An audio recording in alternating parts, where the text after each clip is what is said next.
In behalf of Manila City Library, malaking karangalan pong batiin ang bawat isa sa inyo sa napakalagang okasyong ito, ang groundbreaking ng bagong Manila Sacramento Friendship Library. Ang pampublikong aklatan ay hindi lamang imbakan ng mga aklat, kundi isang bukas at ligtas na espasyo para sa lahat, bata man o matanda, mag-aaral o manggagawa, may kaya man o wala. Nagbibigay ito ng libreng access sa mga aklat, babasahin at iba't ibang sanggunian na nakatutulong sa pag-aaral at pananaliksik.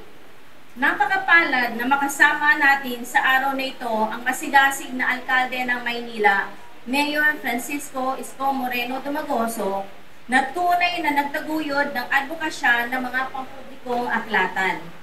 Nung una siyang manungkulan bilang alkalde noong 2019, kanyang binago at pinaunlad ang lahat ng pampublikong aklatan sa Maynila. Mula sa modernisasyon ng pasilidad, pagtatayo ng bago hanggang sa pagbibigay ng mas maayos na access para sa mga mag-aaral at residente. At dahil dito, ang Manila City Library sa kauna-unahang pagkakataon ay ginawaran ng mga sumusunod na parangal. Unang gantimpala sa natatanging tagapamahala ng silid-aklatan, ikatlong gantimpala sa natatanging tagapamahala ng silid-aklatan, Most Innovative Public Library for Best Prexy Activity for Digital Literacy para po sa ating mga mahal na senior citizen.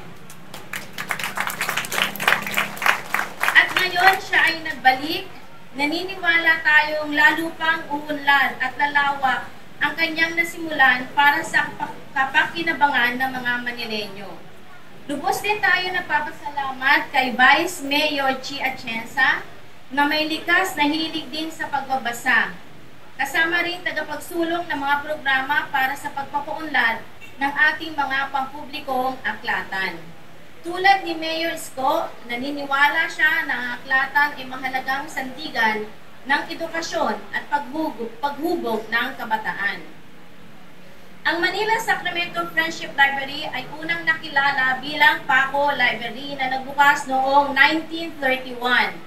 Sa kasamaang palad na sunog ang lahat ng koleksyon nito noong paglayan ng Maynila mula sa pwersang Hapones sa ikalawang digmaang pangdaigdig. Subalit noong 1946, ito po ay muling binuksan at nagpatuloy na naglingkod sa henerasyon ng mga Manileño hanggang sa kasalukuyan. Habang tayo nagbabasbas ng bagong yugto ngayon, naway tandaan natin, ang aklatang ito ay hindi lamang gusali ng mga aklat at pader, kundi isang buhay na espasyo kung saan hinuhubog ang mga kabataan, pinalalakas ang mga komunidad at pinagtitibay ang pagkakaibigan, lokal man o pandaigdigan. So, ngayon po, ito na po yung pagkakataon natin na finally magkaroon tayo ng maayos na library sa distrito natin. Napakagandang po sa akin na gawin po itong library kasi para naman mapaayos na rin po lahat ng mga estudyante rito na makasilong sila na maayos kasi sira-sira na po talaga kaya gustong-gusto na po talaga namin mapagawa to. Dahil tuwan-tuwa rin po yung mga estudyante na pumapasok dito na mapaganda rin sila sa pagpasok nila sa loob ng library. Po, sobra pong napakalaking tulong po talaga nito sa amin dahil mapapaganda po itong Sacramento Library po namin eh. At tuwan-tuwa po yung mga boss ko dahil ako rin po bilang caretaker po ako rito, napapaganda na rin po yung pag-aayos ko rito sa loob ng library. Alam niyo, sa totoo lang, tuwang-tuwa ako. Dahil ang pinakauna na inaayusin natin na library ay dito sa aking distrito. Dahil nung ako'y lumibot dito sa 5 distrito ng 2 taon, nakita ko ang hinaing ng mga kabataan na kulang pa rin ang suporta nila pagdating sa edukasyon. Pero ang isang bagay na pinakikilig ng aking puso, dahil alam ko, ang vision ng ating alkalde para sa library na ito ay para matuto rin ang ating mga lolo at lola na magbasa at mag-computer. Sabi sa akin ni Yorme kanina, high-tech daw ang mga computer na makikita nyo dyan balang araw. Kaya, nakaangkla po ito sa gustong mangyari ng ating alkalde sa administrasyon ito na mag-focus sa minimum basic needs at kasama po dyan ay ang education para sa lahat. Lalo na sa aming mga lolo at lola. Pagtayo po ng library, maganda po para sa akin. Lalo na sa aking mga apo at sa aming mga senior. Magkakaroon kami ng space para naibigay ni Mayor para makapaglibang, lalo na ang kabataan nag-aaral. Pagka kaysa mag-cellphone sila, di ba dito? Tsaka pagka mayroong mga project by the cellphone, mas maganda dito. Kasi makikita nila at mahawakan kung ano man ang libro na kakailanganin nila. Oo, manubalik ang mga nakaraan na katulad sa amin nung araw. Na pag talagang may assignment, punta kami library. Ditong library na ito, nagagawin ngayon. Dito kami nung araw. Dito kami gumagawa ng assignment, dito namin kinukuha ang mga answer ng mga assignment namin. Gusto ko lang sabihin sa inyo, Mayor, Vice, nandito lang po ang inyong congressman kung may kikailanganin pa sa mga susunod na ipagagawa dito po sa ating library. Kaya ako inimbitahan si Congressman Erwin Cheng, baka naman. Pero narinig ko naman siya kanina. Di ba, nagkompromiso na siya sa atin, sa komunidad, kung ano may tutulong niya. Pag natayo na ito, sigurado ako, haharbatan ko si Congressman Erwin Cheng. Opo, marami po. Paramihan po talaga. Minsan, nakukulangan pa nga po ng space eh. Kaya ngayon, mapapalaki na lahat siguro ng mga estudyante, lahat makakapasok na lahat sila. Kasi minsan, merong lalabas ng mga estudyante, bago papasok, palalabasin muna yung iba. Hindi lahat nakakapasok po kasi sa sobrang sikip din po ng anim. Opo. Sa marami din naman po siguro sa mga 100, mga 100 po, ganyan. Marami na po yan. Kasi may taas na po yan eh. Mga nasa 30 sa taas, tapos yun nandito sa kabila, nasa 30 rin, tapos nasa 30, tapos may mga children's din po, mga 15 children's. Kasi nabibilang po namin yan dahil nagpapapiding din po kami. Mga children's doon, station din sa loob, nagpapaano din po kami ng mga bata. Marami din po. Magkakaroon na kayo ng maayos na pasilidad. Ito, inaalay namin para sa mga bata at matanda. We wanted to give you a space, a comfortable space for learning for our kids. May kayat sila dyan. Alam niyo bakit?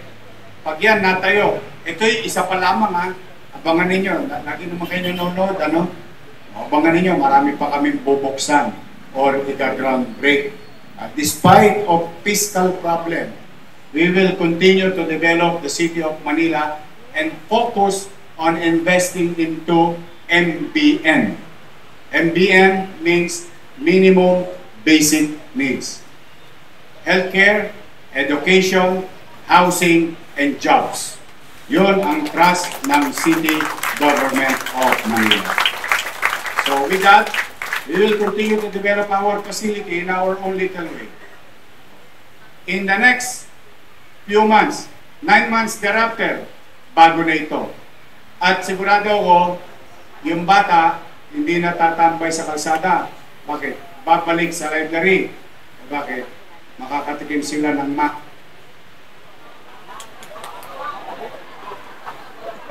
Macintosh desktop. Apple. Yes, we will invest.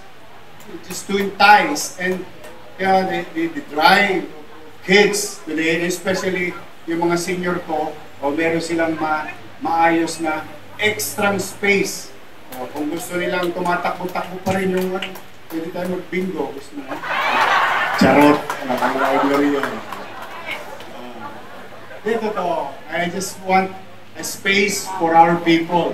Para sa akin po, kay Mayor Isko Moreno Domagoso, maraming po salamat sa paano po ito na mapapagawa na rin po ang aming Manila City Library para sa mga estudyante na gusto na rin po nilang mapaganda itong library dahil tuwan-tuwa rin po talaga sila. Maraming salamat po kay Mayor at saka sa lahat po ng mga may kila congressman, lahat po. sa mga konsehel po. Maraming salamat po na may taguyod po itong Manila City Library po namin. Itong ating Sacramento Library nung araw kasi ito, dinonate lang ito ng mga talagang malalaking lupain dito. Sila yung gumawa ng paraan ng ating mga mag-aaral magkaroon ng sariling aklatan. Kaya ito naman ay tinayo ng talagang dating may-ari dito para naman sa kapakinabangan ng mga bata. At yung mga nag-aaral dito sa ating Carlos P. Garcia, na ngayon tinayuan na ng Abida. Tapos itong sa Roas High School, bukod doon, itong Celedonio Salvador, na dito rin talaga sila nag-aaral para at least kung meron silang kinakailangan. Dahil kasi nung araw, wala pa tayong tinatawag na mga Google Yung mga dictionary lang natin na nandito mismo sa Sacramento. Kaya yun ang naging na-establish itong ating Sacramento Library. At naging malaking tulong po ito dito sa lugar ng Paco, lalo na sa mga karatig barangay dito. Diyan, nandito rin pumupunta sa ating library. Yun pa, maraming salamat. Ang inyo pong dating... Itong library na po na ito, sir, makasaysayan po pala ito? Hindi, talagang inabot na to ng mga World War II nung araw pa.